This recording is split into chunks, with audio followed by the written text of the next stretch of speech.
கிறிஸ்துவுக்குள் பிரியமான சகோதர சகோதரிகளே, இந்த காலை தியானத்திற்காக ஆண்டவர் கொடுத்த வசனம் என்னவென்றால், நம்முடைய தாழ்வில் நம்மை நினைத்தவரை துதியுங்கள், அவர் கிருபை என்றும் உள்ளது.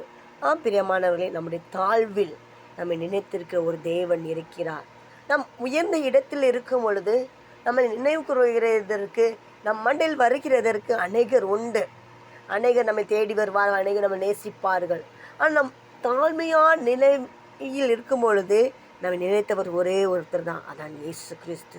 அந்த இயேசு கிறிஸ்து நம் தாழ்வில் இருக்கும்போது நம்மை தேடி வந்தார், நம்மை நேசித்தார். அது மட்டுமல்ல, நம்ம உயர்ந்த ஸ்தானத்தில் என்ன செய்தார், கொண்டு போனார். அவரை துதிக்க வேண்டும்.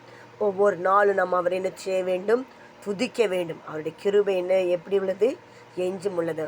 பிரியமானவர்களே, வேதத்தில் பார்க்கும் பொழுது தாழ்மையில் இருந்த எல்லாரையும் என்ன செய்தார், ஆண்டவர் உயர்த்தினார். உங்களையும் ஆண்டவர் உயர்த்துவார். God plus.